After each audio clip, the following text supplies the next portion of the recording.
Olá amigo do Find Talks, tudo bem com vocês? Eu sinceramente espero que sim. Edu Pires aqui para fazer o wrap-up de mais uma semana muito bacana. Esta semana, analisando com alguma profundidade todas as excelentes notícias que o Lincoln nos brinda todos os dias no nosso formato Morning Talks, que já é o queridinho de vocês, a grande ferramenta que a gente usa para sair de casa atualizado todas as manhãs. Analisando a maioria das notícias que ele trouxe, eu encontrei aquela mola mestra, eu encontrei aquele caminho comum de todas elas.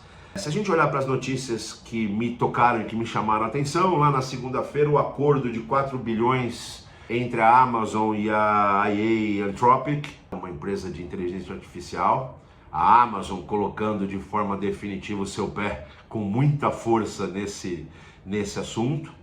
Teve o seu deal aprovado pela autoridade concorrencial inglesa, teve o ok ao seu deal de 4 bilhões. Depois a gente viu ainda na segunda-feira o Campos Neto mencionar claramente que o Pix fará em um curto espaço de tempo 100% do papel que era dos cartões de crédito, que o desenho do Pix o leva a ser um substituto natural do tradicional modelo de cartão de crédito. Modelo de cartão de crédito esse que uma pesquisa, numa outra notícia, uma pesquisa traz que o brasileiro gasta em torno de R$ 1.400 em média em seus cartões de crédito todos os meses. Um valor pequeno se comparado ao spending médio mundial, mas um valor muito grande olhando para a história de spending médio no Brasil, considerando as nossas dificuldades macroeconômicas, distribuição de renda no Brasil, essa coisa toda. R$ 1.400, aí cerca de 250 a 300 dólares, já passa a ser um valor absolutamente importante no Brasil, e se olhar para o próprio Brasil de uns anos atrás, um crescimento bastante interessante nesse número médio. Na terça-feira, a gente acompanhou uma notícia de que as bets, e aí algumas das grandes e reguladas no Brasil, que até agora têm se demonstrado mais sérias, prepararam uma análise para rebater dados que o Banco Central trouxe sobre as apostas, dados que assustaram muito a sociedade. A gente tem aqui um posicionamento bastante responsável a respeito desse assunto. O negócio de bets é uma realidade, cresceu de forma assustadora no Brasil, o que demonstra claramente de forma tangível essa realidade. É um negócio que pode distribuir riqueza e pode trazer riqueza. Esse mercado é um mercado muito poderoso e muito rico, pode ser importante. Com as regulamentações novas, o Brasil passa a se beneficiar dessa geração de riqueza, e elas estão trazendo uma visão um pouco diferente a respeito dos dados que o Banco Central trouxe há algum tempo, dizendo que ou eles foram colocados fora de contexto, ou eles podem apresentar números e dados que trazem uma contravisão a respeito dessas coisas, fazendo o que eu acho importante, provocando diálogo franco e social. O boi está com carrapato, vamos botar fogo no boi? Não é uma alternativa inteligente.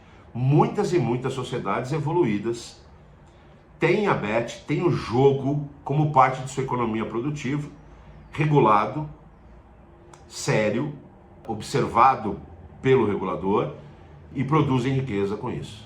O Brasil não poderia ficar fora dessa riqueza criada por esse novo nicho de negócios. O que tinha que fazer era regular, e o que tem que fazer daqui para frente é ir ampliando as questões prudenciais para tornar esse negócio, trazer esse negócio para um nível de segurança e de clareza que seja aceitável para a sociedade. A partir daí, querer como Estado controlar tudo que o seu usuário faz, eu acho que é impossível, ineficaz e não traz riqueza para ninguém. Então, ver as bets, as mais sérias ou as maiores, as que estão aí no processo de regularização, se posicionando e provocando um diálogo, eu acho bastante saudável. Depois nós tivemos o nosso presidente do Banco Central, Campos Neto, de novo, dizendo claramente que o Brasil vai precisar de um enorme e inédito choque fiscal produtivo para poder pensar em redução de juros. Então, ele se posicionando de novo fortemente contra essa falácia, né, de setores do governo, até do próprio presidente Luiz Inácio, dizendo que ele é culpado dos juros altos. Não tem culpado dos juros altos que não a própria situação fiscal do Brasil. Esse governo, ideologicamente, tem uma característica de ser uma mola mestra da economia, gastando demais, isso é um fato, né? E aí a taxa de juros é o remédio. Então, de novo, o Campos Neto se posicionando. Depois tivemos uma notícia de Enei mostrando como tokenização e outras tecnologias emergentes, como inteligência artificial, estão permeando aí o setor bancário. De novo, o setor bancário sendo ponta de lança.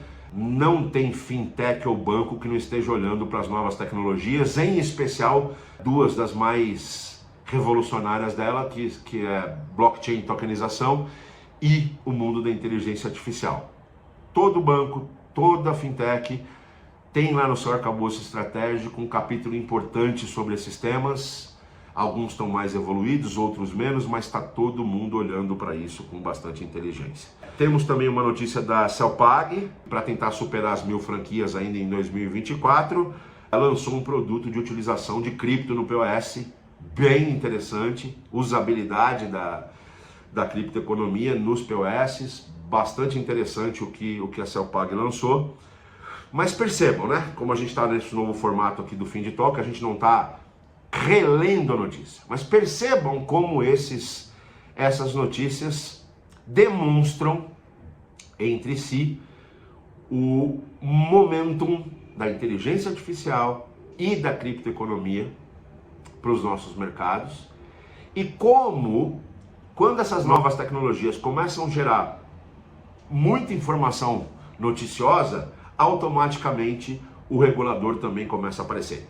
Sim, sei que nós temos uma outra questão de momentum aqui, que é a fase final do mandato do Roberto Campos como presidente do Banco Central. Então, obviamente, ele também tem um interesse humano e muito genuíno de tentar preservar o legado. Legado esse que eu sempre digo aqui, na minha visão, na minha humilde visão, legado extraordinário. Talvez, se não a melhor, uma das melhores gestões de Banco Central desde que eu me conheço por gente e que eu transito no Banco Central aí faz uns 30 anos. Disparado a melhor gestão, não obstante o Pix, golaço inacreditável. Tem agora os testes de usabilidade do Drex, tem o próprio comportamento prudencial sempre, né, centenariamente elogiável do Banco Central, mas agora mais pro-business, mais olhando para soluções de mercado, mais ajudando o mercado, mais ouvindo, né, o mercado e trazendo soluções, ajudando, da perspectiva do regulador, ajudando os players de mercado a fazerem negócio de forma mais efetiva e melhor. Então, sempre, a mola mestra das notícias é essa, né? Sempre quando a inovação começa a aparecer mais, é hora do regulador, do bom regulador, aparecer mais. Então, apesar de saber que episodicamente o Roberto Campos deve aparecer, estrategicamente, deve aparecer para proteger esse legado dele, para perenizar esse legado da belíssima gestão que ele fez, eu não acho isso ruim. Vaidade é uma mola fundamental para o progresso, né? A gente só não pode ser refém da vaidade, a gente só não pode ficar totalmente obcecado pelo nosso legado, mas a vaidade é uma mola mestra e é óbvio que teoricamente Roberto Campos vai aparecer bastante aqui daqui para o final do mandato dele. E ele está certo, mas é natural também os arcabouços regulatórios começarem a ir para os holofotes quando novas tecnologias, quando as coisas transformacionais começam a ganhar mais corpo. É saudável, é salutar que o regulador apareça nesse momento, não como um muro, não como um dificultador, mas como uma das partes interessadas em tornar essas novas tecnologias mais seguras, e eu fico muito feliz de ver isso acontecendo no Brasil. Eu já falei aqui, o nosso Banco Central é referência para muitos países mais desenvolvidos que o nosso, inclusive. Eu transito no Banco Central há mais de 30 anos, com uma posição relativa muito díspare. Ora eu estava num grande banco incumbente muito poderoso e ia lá de um jeito. Ora eu estava tentando provar uma tese de uma fintech revolucionária nova e que não era muito bem vista. Ora, eu estava como consultor de empresas lá no Banco Central e eu nunca vi espaço para nada não republicano. Eu sempre vi um oásis, uma ilha de eficiência, que, ao meu ver, há alguns anos atrás, tinha um problema de ser muito pouco pró-business, mas que nessa gestão do Roberto Campos se notabilizou por ser um Banco Central que, sim, prima em primeiro nível pela proteção do cenário macroeconômico, monetário e fiscal brasileiro, mas que também entende a sua posição como um ator facilitador da construção do bom desenho de negócio.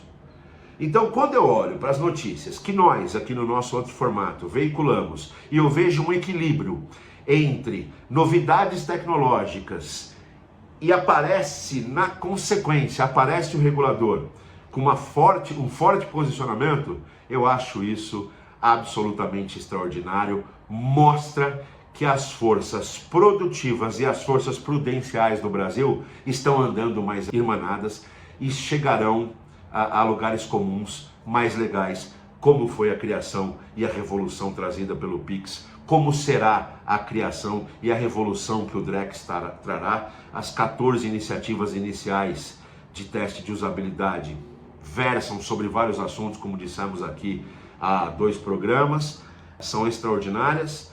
E para mim essa foi a mola mestra dessa semana, uma mola mestra, um caminho comum feliz. Mais uma sexta-feira, apesar do clima ter mudado, de estar um dia cinza, mais uma sexta-feira que eu termino com o coração aquecido por ver que o nosso mercado, do ponto de vista de quem investe, de quem constrói, dos heróis que estão construindo as soluções e de um regulador super forte, caminham para o mesmo sentido. Isso me dá uma crença de um futuro próximo e de um futuro de longo prazo bastante interessantes. Quero lembrar vocês que na segunda-feira passada tivemos um episódio do Ultra Talks, uma live com o professor Luiz Felipe Lage, que se você não viu, que se você não nos brindou com a sua audiência lá no ao vivo, peço que acesse o programa no nosso canal do YouTube, no Ultra Talks. O programa foi belíssimo, trazendo à luz método e propósito na tomada de decisões, em especial trazendo à luz o framework VCW, né? Value Creation Wheel, de criação do professor e PhD Luiz Felipe Lage, que teve uma generosidade em trocar uma ideia absolutamente fantástica com a gente. Participamos eu mediando o papo, o professor Luiz Felipe, o Lincoln Rocha, presidente da Pagos, meu sócio aqui e owner do Morning Talks, e o nosso querido LCP, o Luiz Carlos Pereira. Foi um papo bem legal, relacionando essa nova metodologia, o VCW, com o Design Thinking, com as metodologias ágeis. Vale a pena você dar uma olhada, um papo de 1 horinha, como a gente sempre faz, sem gastar muito tempo de vocês, mas muito válido. Foi o meu primeiro PhD lá no canal, eu fiquei muito feliz. Muito obrigado, professor, muito obrigado, Luiz Cláudio. Um grande abraço a vocês e um bom final de semana.